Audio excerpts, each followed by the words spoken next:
Welcome back to Secondhand Therapy. I want to remind you that we are not doctors, therapists, professionals in any way. Yeah, true story. True story. Yeah, we're just a couple of guys going through it.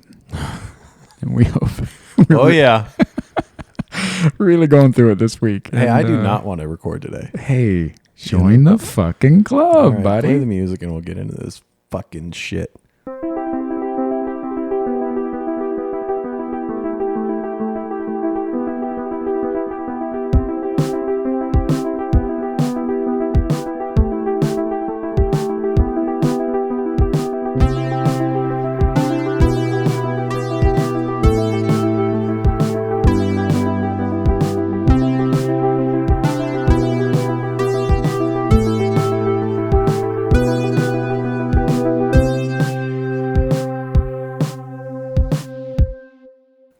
Here's another thing I do.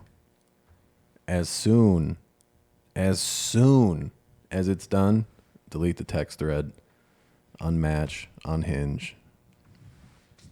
Really? Oh, immediately. Well, is it out of sight, out of mind, or what? Like, why? Yeah, I think so. Because if I don't, I go analyze. You know, I reread and I'm like, well, who gives a shit? It's over. It's done. Oh man, I think I live for the reread. The reread. Oh no, I love it. Yeah, I love to wallow in that fucking. Well, even like months down the road, I think to myself, like, was that did I fuck up then? Yeah. And then you have no way to. But I mean, your way is way healthier, duh. I hope so. Yeah, I wish I could do. Dude, I still have.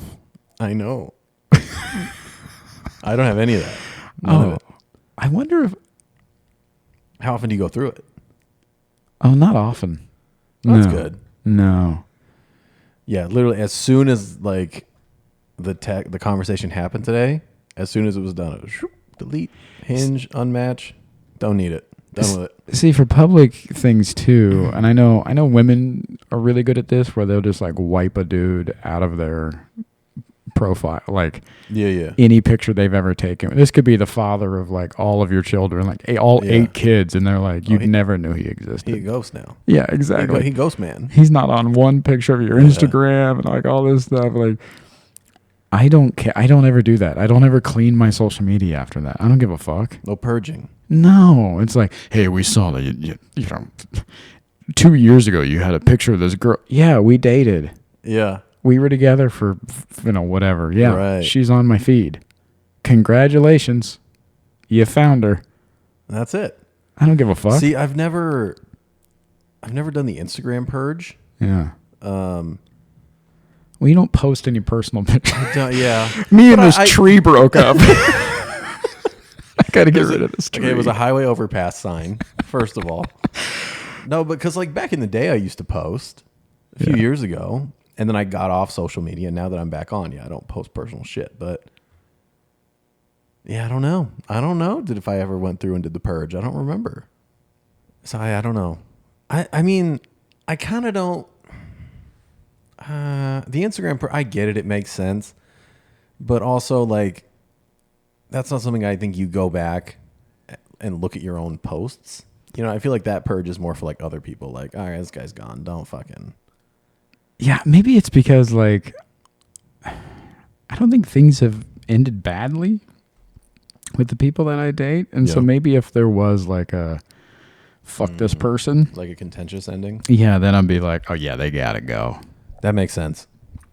And, yeah, that does make sense because dudes are the worst. And the women are always the ones that are like, this guy's got to get off my feed. Yeah. Yeah, because men are the worst, and they probably fucking bang their sister or something, and they're like, I don't want him on my... Okay, but then, let's talk about the sister. Don't do that either. Right? That's also the sister. I've never banged any ex's sister. That's rough. Yeah, that's rough. That's a lot. Yeah, I've wanted to. I get it. It'll happen. If we're being honest. Yeah.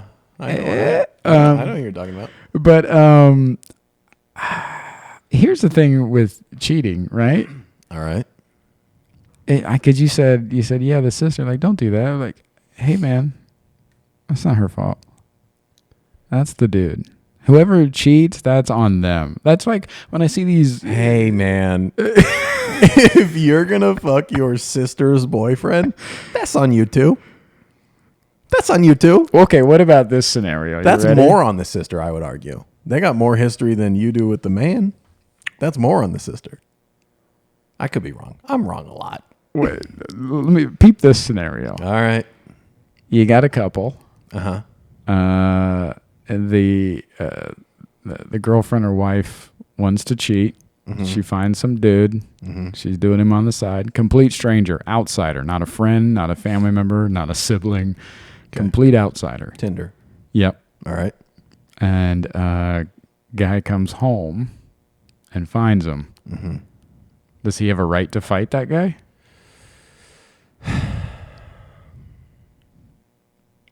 Well, does he have the right? Yeah, but he shouldn't do it. I don't think it involves that guy at all. I mean, bro, some dude's piping your girl down in your bed. That's not his fault. It sucks. It's not his fault. Hey. We have to assume he knows. Sometimes they do. Yeah, I do think I get it if you're gonna fuck that guy up. I get it, but yeah, it's not his fault. Yeah, that's why I'm always confused. That's your girl stepping out. Yeah, I'm always confused with that when you see it in movies or stuff like that. We're like, I'm gonna fucking kill this guy. Why? Because you're in pain and you're emotional, and that's what you do. You go after the threat rather than the thing that ripped your heart out. Yeah. Men aren't healthy emotionally. Man. What do you think we're doing here? We're trying to fucking turn the stigma. Yeah. I do think in those scenarios, women do it better if they were to find them in the same. If the scenario is the same, only the genders are reversed.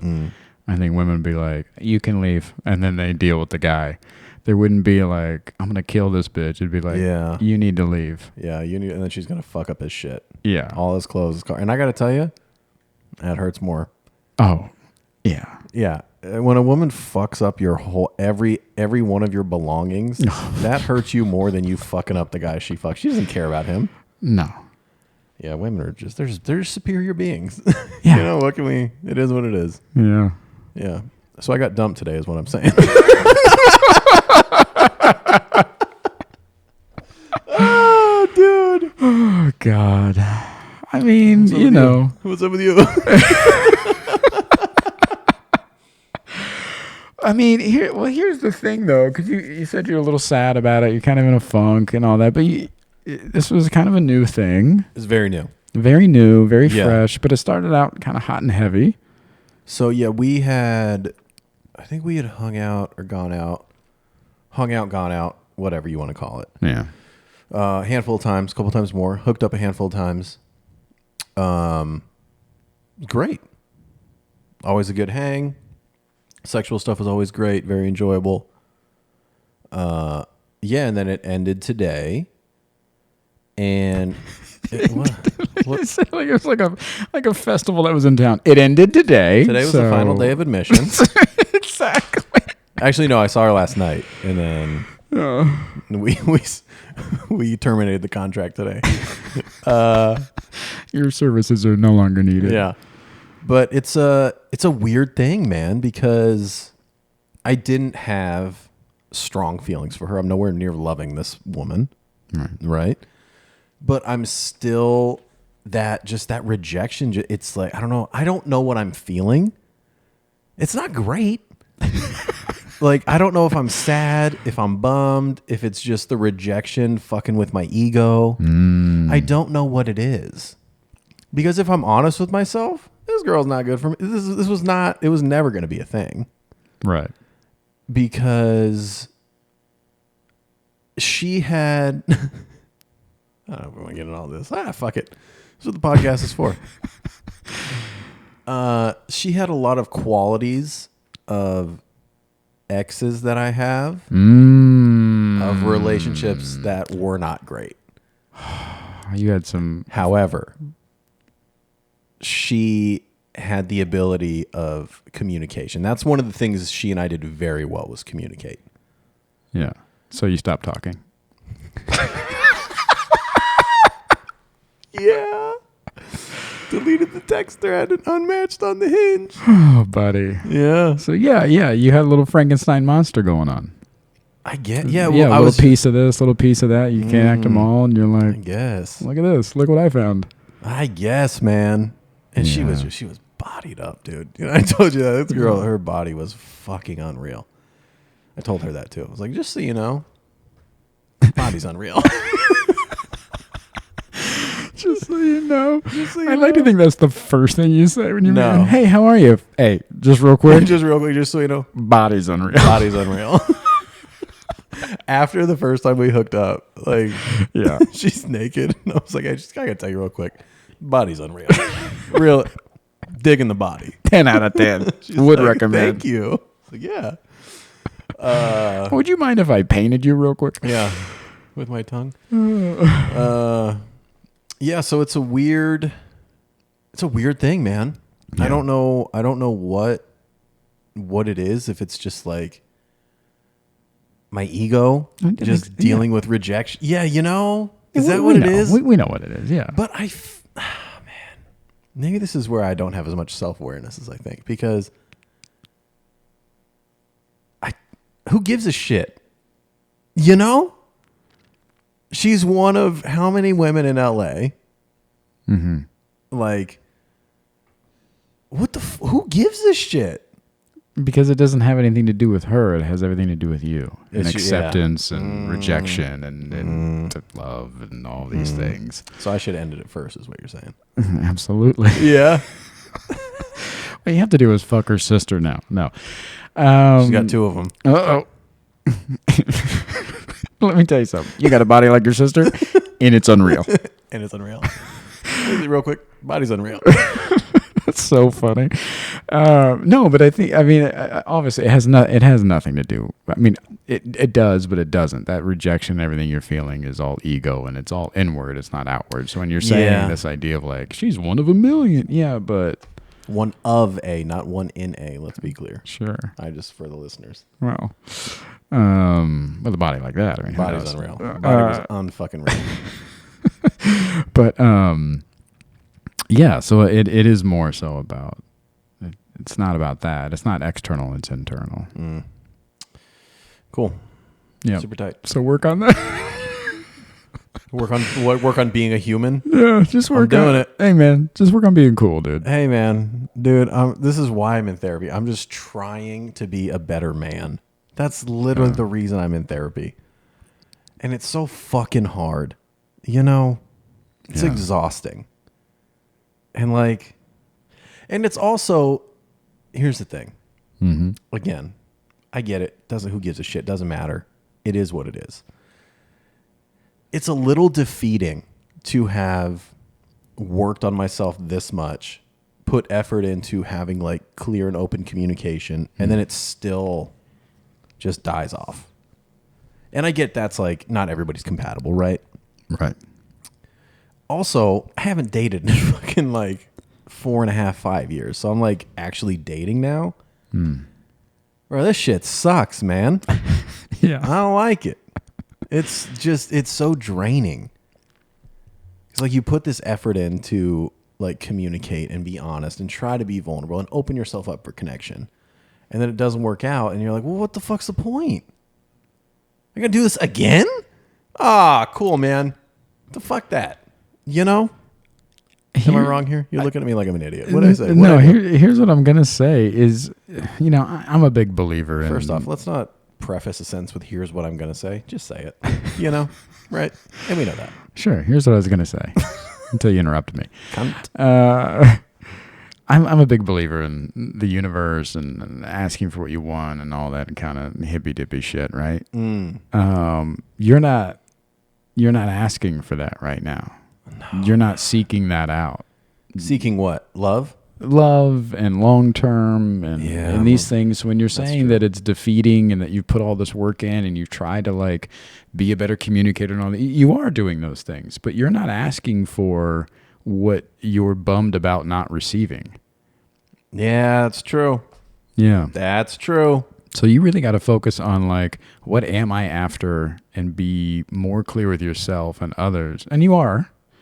but more so with yourself. That way you set these expectations up in the pregame instead of now in these moments where you're like, what the fuck, dude? And you're like, well, yeah, but that's not what you wanted anyways. So you're saying I didn't go into it with the intention of a long-term thing, and now that it's over, I'm like, well, this didn't work out. What the fuck? Exactly. Yeah, that makes a lot of sense. You know, you went to a restaurant and you ordered a hamburger and they brought you chicken. Here, what we don't need is another analogy. And then you went, what you're saying. Where's my? This doesn't taste like a hamburger. That's enough analogies. You ordered chicken fingers. Stop the analogies, because I said, "Is this what you said?" And you said, "Yeah." And then you said, "Let me explain." This doesn't taste like a hamburger. Because he has ADHD and he has to explain the same thing five times, 5 different ways. Even though we got the point. We got the fucking point. We got the fucking point. The point's in my head. I got the point. It's done. Uh-huh. Now it's like if you. He's gonna hit us with a simile now. This fucking guy. Yeah. Yeah, man. I don't know. Fucking dating sucks. Mm. And also, again, I'm like, yeah, like obviously this girl wasn't the girl for me. But why can't my ego understand that? And just be like, oh yeah, just let it go. Like, I'm going to let it go. As soon as I wake up tomorrow, I'll be like, all right, yeah, fuck that shit. Yeah. You got to sleep it off, right? Mm-hmm. You got to have the sleep off. You got to have a sleep off. You got to have the sleep off. You gotta have one night's sleep. You're gonna wake up and be like, oh yeah, dude, I was all fucking sad yesterday. Who gives a shit? Mm-hmm. Yeah, but it's just, oh man, I gotta get a hold of my ego, I guess. Ego's a tough one. Yeah, he's hard to reason with. Yeah, fucker doesn't listen, huh? Wants to fight all the time. That fucker is down to fight. Well, that's yours. Well, yeah. Yeah, your ego comes in a smaller case than mine does. So mine's pretty confident in the fighting abilities. Oh. All right, what did you do in therapy this week, you fuck? I didn't even talk about therapy. You know what my therapy was this week? What's that? Doesn't matter. You go ahead. I don't want to talk about it. I had a similar thing. We'll get to that later. Okay. About asking the universe for something and then not, and then just being disappointed when you didn't ask it right. Yeah. But my therapy this week was about ego. I started, so I was up in Oakland and San Francisco area. The Bay. And, hey man, the Bay went to the Bay, you know what I'm saying? Oh God. And, so fucking white. Too white? Arguably too white. So I'm up in the Bay and I had like this little cabin treehouse thing. Yeah. And I was going for these walks in the morning along this mountainside. It was gorgeous. And I was going on this walk one morning and I did something different. And I told my therapist about it. I took my headphones off. I turned my music off. I just sat in this area that was like overlooking Oakland. And I could see all the way to like the Bay Bridge. And it was just like this beautiful overlook. And I'm sitting there by myself and I'm in my thoughts. And for the first time ever in my entire life, I told myself that I was proud of myself. Dude, I love when you lie to yourself. I'm kidding. I'm very proud of you for doing that because I know it's uncomfortable. It was real uncomfortable. And I was just, I've done a lot of projects this year and it's been a big shift in my career. And I've kind of like, I don't know. It's just been some big things happening for me personally.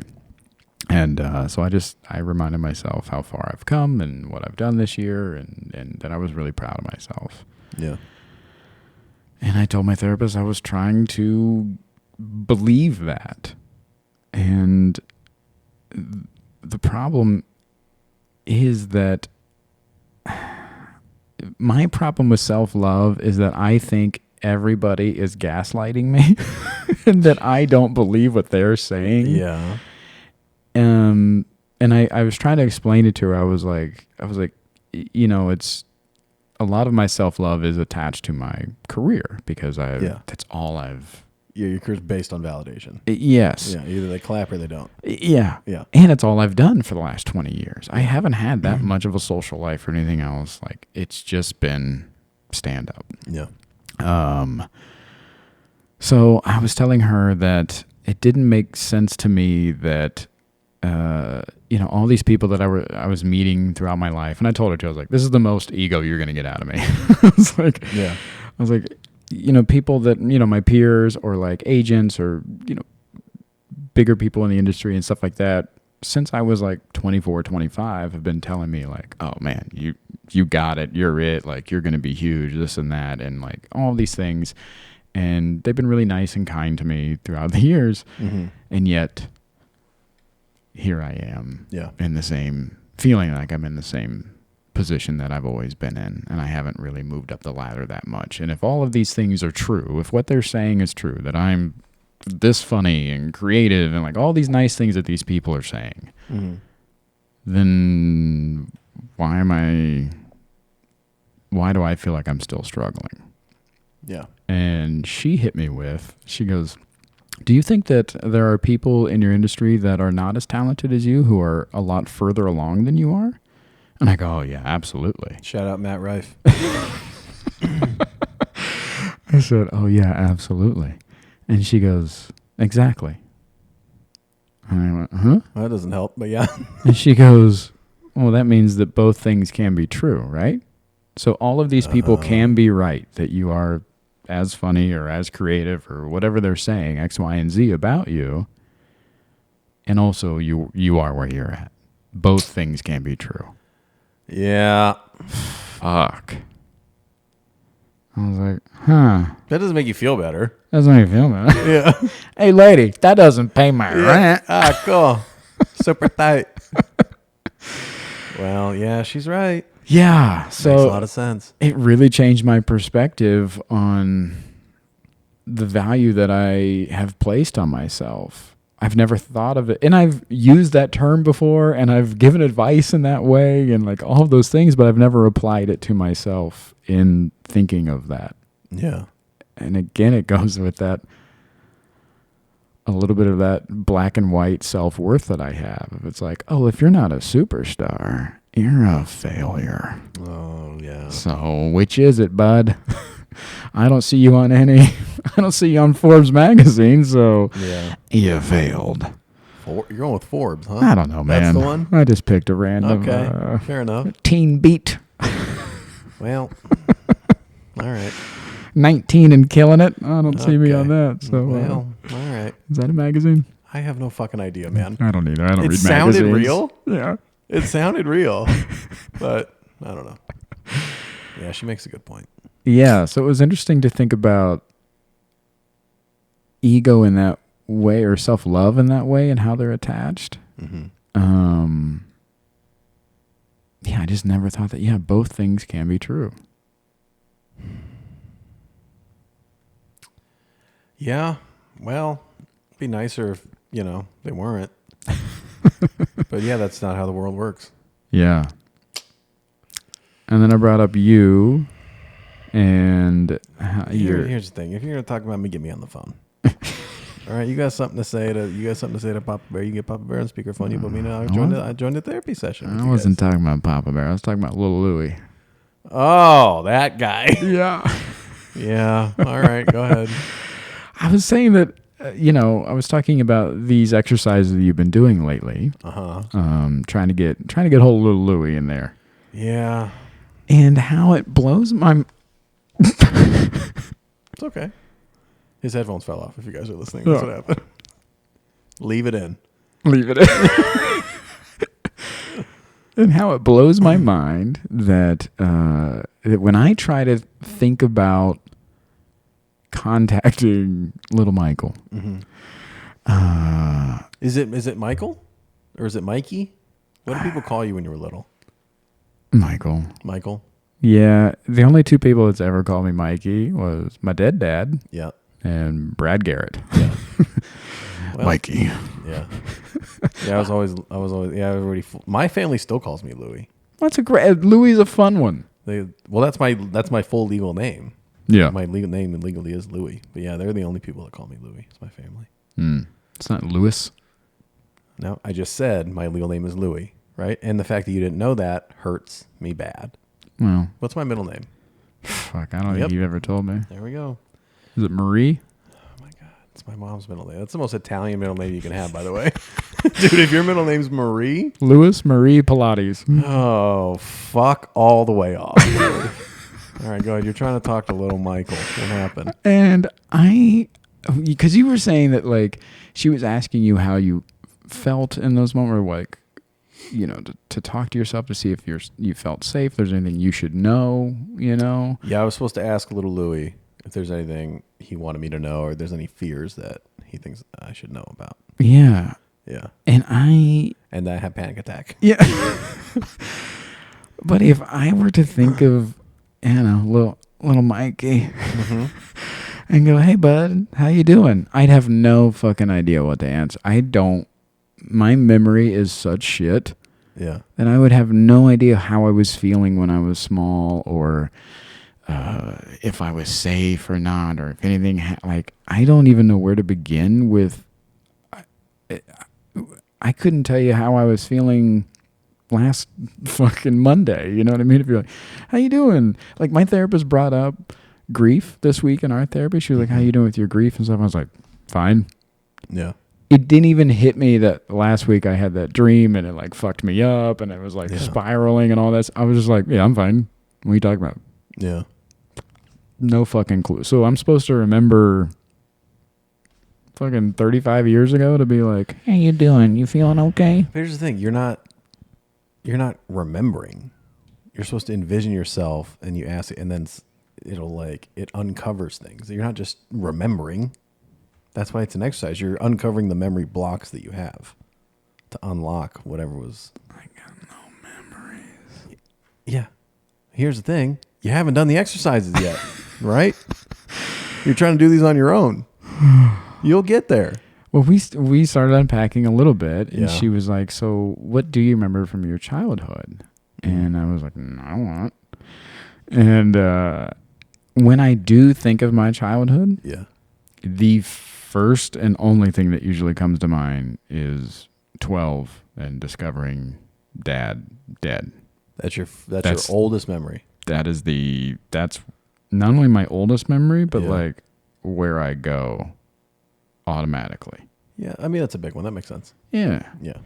And then when I think back to childhood, I don't have like memories ingrained in me, but I can definitely see places that I've lived before. I know everywhere that we've lived, I can see them vividly. Yeah. But you smell them? Yeah. Yeah. I can hear it, you know. Mm-hmm. But as far as like this happened there, I remember I don't have any of that. Mm. And she brought up pictures. She's like, when you look at pictures, can you say like, "Oh, you know, this was, you know, blah, blah, blah, this was happening." And I was like, nope. When I look at pictures, I'm like, "That's me." And that's all I got. I never have those moments where I'm like, "Oh, you know, this is a picture of me at the park. Oh, that was the day that Dad and I got ice cream," and blah, blah. I don't have any of that. I'm just like, "Yeah, that's me. I'm feeding a goose." And that's it. Wow. So there are some blocks happening. She was like, "Yeah, that's not normal." I was like, Yeah, most people can remember until like back when they're like 5 or 6. Yeah. I have one memory from when I was 3. Yeah? Yeah. It was me asking my mom if I was still 3. "Am I still 3? She goes, "Yep." I go, "Are you sure I'm still 3? She goes, "Yep." That was it. Sorry, go ahead. Yeah, most people can definitely remember before 12. I think most people is 5 or 6 is where where you come online. And I can, if I dig and dig and dig, I can find a little here and there, but like nothing, again, no clear memories. Mm. And that's upsetting. And you want the memories. Yeah. Mm. Oh, I live for the memories. I know you wallow in the sad ones, but you do. Those are the only ones I remember. That's true. We did it. Which brings me to my next point. Yeah. We were talking about the disconnect that I felt when I was a kid, being the only kid in my school, or really in my town that I knew of, that had a dead dad. Mm. I was just kind of like, I was the only one that I ever knew about.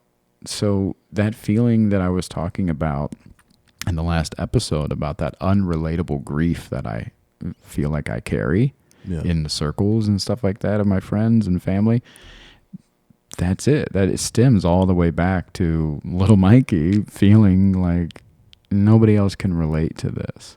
Mm-hmm. And she was asking more about my childhood. She goes, when you talk about it, it seems like it's either really fun and great because I would have parties and I would have friends over all the time. Like my house was the hangout. There was always sleepovers and people there and stuff like that. I think my mother felt bad that I was an only child and she would kind of compensate for that. So there was always people at my house. Mm-hmm. So she goes, it's either like really fun and great or filled with grief and loss. No middle ground. No middle ground. And that's how you operate now. Exactly. It's either all perfect or it's all shit. Mm-hmm. Interesting. Stems all the way back to old little Mikey. And we started unpacking even more about what that looked like for my childhood, like why my house was the hang and all this stuff. And she's like, well, you had a pool, right? And I was like, yeah, we had a pool because it was an above ground pool. Yeah. Yeah. Listen, it was Ohio. We had an above ground pool. But let me tell you, I've driven down Main Street. Yeah. It was the only pool. It was the only pool. But we got the pool after Dad died. And kids don't put those two things together. You know, when they're there and they're having fun and I'm having parties or I'm having people over and we're swimming and stuff, like they're not thinking like, oh, we're swimming in this pool because Michael doesn't have a dad anymore. His consolation prize. Yeah. Yeah. Exactly. Yeah. Yeah, that's weird. That's a weird thought. It comes down to like life was good because life was bad. And that was my childhood. That's sad. Yeah. It's real sad. Yeah. All right, so how do you fix it? What are we doing? Now what? It's about enjoying those in-between moments, being more grateful about those in-betweens, and trying to live in that gray and not that everything's perfect and great and fun and everything is not shit and terrible and grieving. It's about living more in that in-between and creating memories in that gray. So this is something you have to be conscious of and put effort toward. Yeah, because we did talk about gratitude, but she was like, well, I can tell that you're grateful. And, like she's like, I don't think that gratitude is your problem. The issue is that you need to look at what's behind that gratitude. What are those feelings and what are they attached to? And this comes back around to what we were talking about earlier about asking the universe for things, right? Yeah. In those moments that I'm feeling like, oh, I failed. But a lot of these things that I don't really want. I've never had a clear ask for the universe. Yeah. It's I compared it to like asking a genie for something, and it kind of gets mixed up, and you're like, well, this isn't what I asked for, and the genie's like, that's what you asked for. It's that. It's like, hey, I wanted to make it in comedy. Hey, you did. You haven't had a job since you were like 23 years old, and you've played theaters, and you've been all over the world, and you've been on TV, and this, so you did it. You made it in comedy. Yeah. I'm like, yeah, but like, not like this. Right. Yeah. It's about being more clear about your ask and envisioning what that actually looks like and what you really want in life and in your career and everything else. Relationships. I don't know what I want. Go ahead. But more so, again, taking that step further and going, what are the emotions behind that? Why do I want that? How would that make me feel? And what is that actual emotion that I'm chasing? Like, oh, if I had this, I'd be happy. Well, why would that make you happy? And is there another way to get that? Or how would you even know? Because again, a lot of times we get this chasing effect, right? Yeah. We think in our minds, like, if I could just have this, I would be, if I just had that. Then you get that and you're like, oh, but I need this now. If I could just, and it's a never ending fucking always cycle. Something more. Always something more. Yeah. So being more clear about your ask and really being as specific as you can about what it is you want and how would that make you feel and why that's important. And that's what I need to work on, because I've had these kind of loose ideas again throughout. You know, I want to be fucking okay, got it. Yeah. I'm not like that. Yeah. Okay, well, dummy, fucking Yeah. figure it out, and then Yeah. ask and pursue. Interesting. Yeah, it sucks. Yeah. Sounds fucking terrible. Yeah. You know. Yeah, it's just always working. Dude, it's so like whenever I think about like all the therapy we're doing and then we come on here and we fucking unpack it again. Dude, it's exhausting. Yeah. That's your whole thought? Yeah, and I'm just like the thing is like the work is never done. Yeah. This is a lifelong maintenance. Maintenance is a great way to put it. Oh my God, dude. Yeah. Dude, why is life so fucking hard? You know?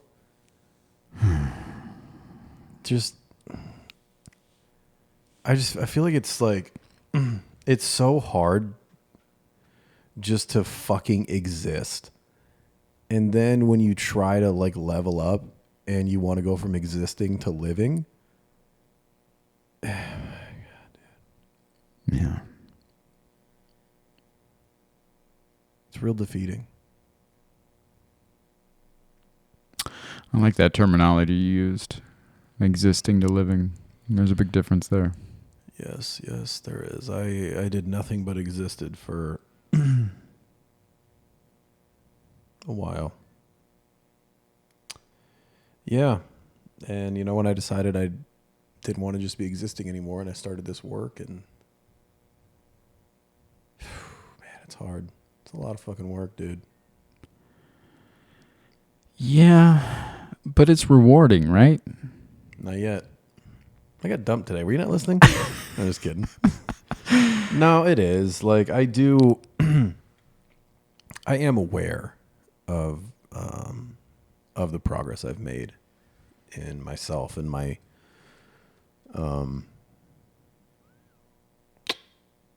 I hate the word journey because it's so fucking overused now, but like I'll say my journey of being the man that I think I deserve to be and I think I'm capable of being. I'm not there yet, but I do see a lot of improvements in myself, and I do get positive feedback from people in my life about positive changes they see. But fuck, it's a lot of work, man. Yeah. You know, I know you know. Yeah. Yeah. So, I don't know, dude. Hope it's all worth it. I enjoy the work, though. What I like is the discovery. That's the dumbest thing I've ever heard you say. Really? You like the work? I fucking hate it. That wasn't dumb. You know what? I don't relate to it. That wasn't a dumb thing to say. I'm sorry I said that. You don't like the discovery part is so fascinating with me. Like uncovering these, again, like this week with that whole idea of like things were either really fun or grief and terrible, and like there was very little in between, and how I've kind of adapted that to different parts of my life and personality. Mm-hmm. I think that is so fucking interesting. And what do you do with it? Now you know. Cool. You keep that chat thread and you go over it and you figure out where you fucking went wrong. You delete the message thread immediately because I don't need it anymore. I still can't believe you do that. Yeah. I mean, okay, let's unpack this a little bit because I can tell you're bummed. I am bummed. Why am I bummed? I don't fucking know. I am so bummed. All right, here's the thing. Yeah. Let me get a little more honest with you. Yeah, can we share a little bit more about the situation? We can share whatever. because I don't give a fuck. All right. Well, clearly you do, but go on. Yeah, well. I'm going to send her the episode link and go, hey, enjoy. Oh, Jesus. No, I wouldn't do that. So our hangout last night was kind of a vibe check, I guess you could say, because as you said, started out a little hot and heavy, right? And sexual chemistry, pretty great, right? Communication was there, all that. Now, you've heard me talk. Little bear cubs, you know, Papa Bear got a little bit of a potty mouth on him, right? Yeah, you called me a cunt 3 minutes into this episode, so yeah. Well, when you're acting like a cunt, what should I call you? I'm open to feedback. Now, so one of the things she brought up to me was, I say bitch a lot. For me, it's just vernacular. Like, I stub my tongue, I fucking bitch, right? Or like you say something, I go, bitch, what are you talking about? Like, it's just right. It's just a word. She brought it up. She goes, there's some misogynistic language with you, and she, made her uncomfortable. She didn't like it. And me, in my head, I go, oh, I'm not a misogynist, and that's it. Right. Just such a weird way to take feedback where somebody's like, hey, this bothers me. You're like, well, that's not me. Well, so cool. Because for me, especially when it comes to words, I put so much importance on intent. Because they're literally, dude, words are just, they're fucking noises that come out of your mouth. Like, there are words can be hurtful, but if you say a word and you don't intend it as a hurtful thing, or you're not calling somebody a name, then it's just a fucking word. Yeah. I put a lot of importance on intent when it comes to words. Not everybody's like that, I guess. It's just the word is harmful enough, I guess.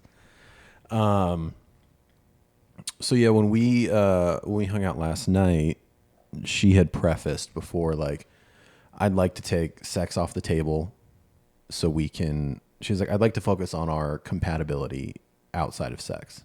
I was like, oh, great, cool. I'd like to do that too. All right. So that's what our hangout was last night. Yeah, it was, you and I talked about this briefly. That's what my therapy was this week, was her mentioning like the misogynistic language, things like that. And I was just like, what did your therapist say about it? Because we didn't talk about that. I told you in my most recent session, when she said something and I was like, bitch. Oh, right. Yeah. And she's like, yeah, I've heard you say, she's like, I know you're not calling me a bitch. She's like, I understand. So she got it. And, so I asked her, I was like, okay, so how do I, talking to my therapist, how do I communicate this to this girl? Like, do I say, hey, the intent isn't there? Because I don't think she cares about intent. I think it's just the word is harmful enough to her. And I'm like, well, cool, I can't take that away. I can't change her mind on what any words mean to her. So right. It kind of came down to, just be more careful. It is what it is. But you and I touched on this a little bit, because I was a little stressed about this date last night. Yeah. Since she and I had this talk of like, let's figure out our compatibility. I was like, it made me anxious. And now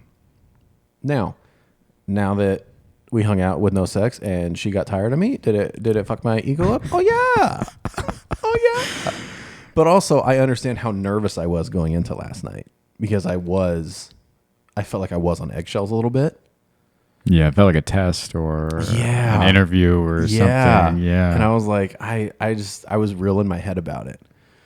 And when I think about that, I'm like, yeah, how could we be compatible when I'm sitting there like, I can't like fully be myself because I'm in my head and I'm trying to do these things. And it's like a new connection I have with this girl. It's not like, we have history and she knows I'm working on it. There's a lot. So it makes perfect sense that this didn't work out. Now, you and I discussed, why was I so anxious about it? Mm-hmm.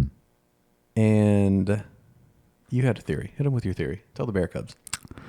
I think that you were anxious and feeling on edge because it had a little bit of ego, but it was more that you were trying to prove that you are somebody different than who she had in mind. Because she's pegged you for, again, this person who uses misogynist terms or whatever that she's, and you're like, well, that's not me. And now you are trying to show up and be this other version of yourself to show her, to prove that like, oh, I'm not the guy you think I am.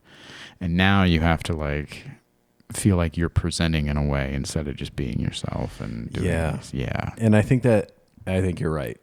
Because that's where last night I was so in my fucking head. I was like, I'm not going to be somebody I'm not. But balancing that of like, I'm not going to put on a persona. But I also need to be aware that my vernacular is affecting her. And finding the balance between those two things of still being myself, but still being aware of what's coming out of my mouth can affect her in a way that I've never sat across somebody and it's affected them that way. Mm-hmm. Trying to find the balance was very, very difficult for me last night. And it was a weird thing. And I still look back and I'm like, because that's what my therapy was this week, was like, how do I go into this in a genuine way and still be myself? Because I mean, you know, I'm not gonna change who I am for anybody. Right. I don't give a fuck about that. Yeah, it was a weird, stressful week for one fucking date. Now. Yeah. I don't like the look on your face, but go ahead. Looking back, now that you did that, you played nice, you presented yourself in a way that you think that she would want you to be. I didn't say any of that, but go ahead.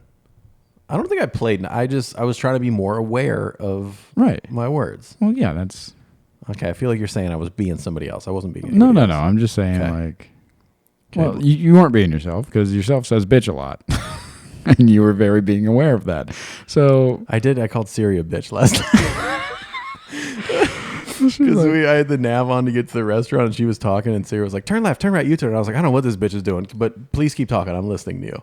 And I was like, fuck it. You're like, strike one. I know. I was like, there it is. All right, looking back. You know, you played along. Uh-huh. And it still didn't work out. Yeah. How does that make you feel? Thinking about future events like this.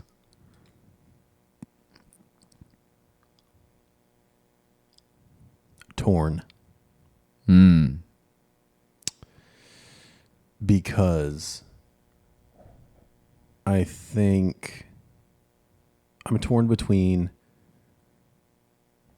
because you and I talked about this. As soon as she brought up the concerns, I was like, oh, this ain't for me.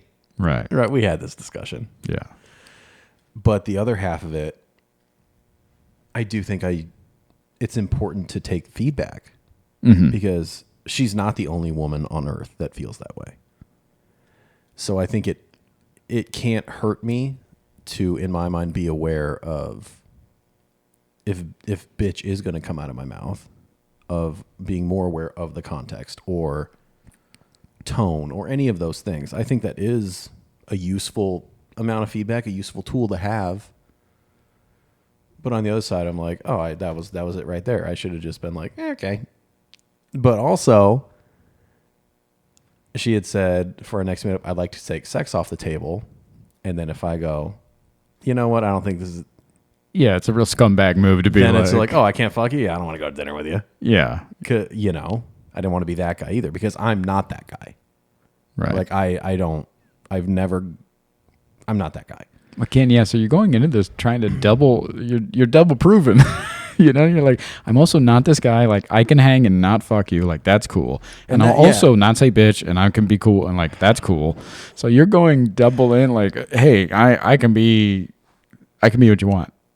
Nah, that wasn't it at all. I wasn't trying to be anything for her. Not trying to beat it, but you were just trying to prove that you weren't who she thought you had, who she thinks you are in her mind. No, I don't think her saying let's take sex off the table, I don't believe that was like a test. So when I say I didn't want to be like, hey, we're just probably not a fit. I don't think the sex thing was a test, but I didn't want her to think that I was continuing to see her just because of sex. Exactly. Yeah. So, so when you say like, I'm trying to be the guy, like I can go to dinner with fuck you, that wasn't in my mind at all.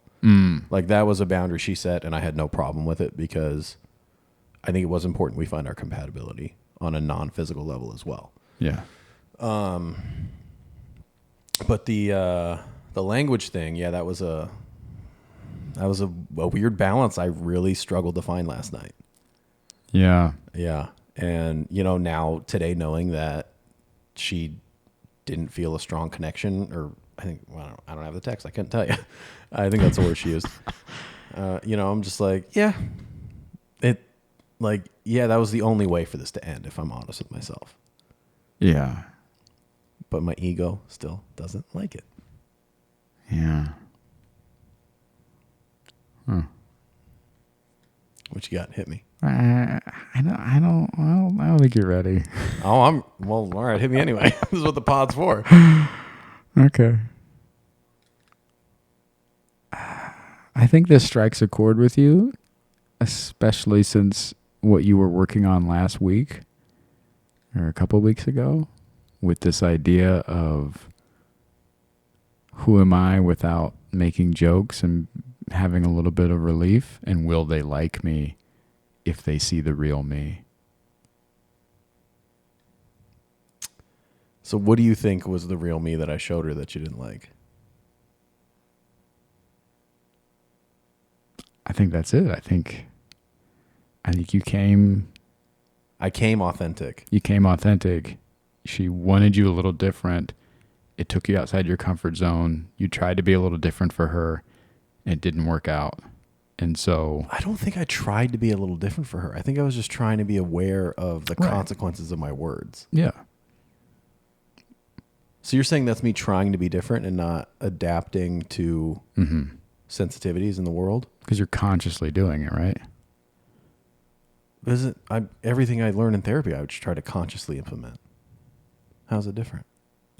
Because you're being so aware that you're changing your vernacular.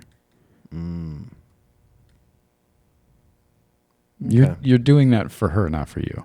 That's the difference. Yeah, that is true. It wasn't for me. These things that you're implementing in therapy are for you. Her asking you not to say bitch or use that kind of language is for her. You just did it. Cracked it wide open, didn't you? Yeah. So now what?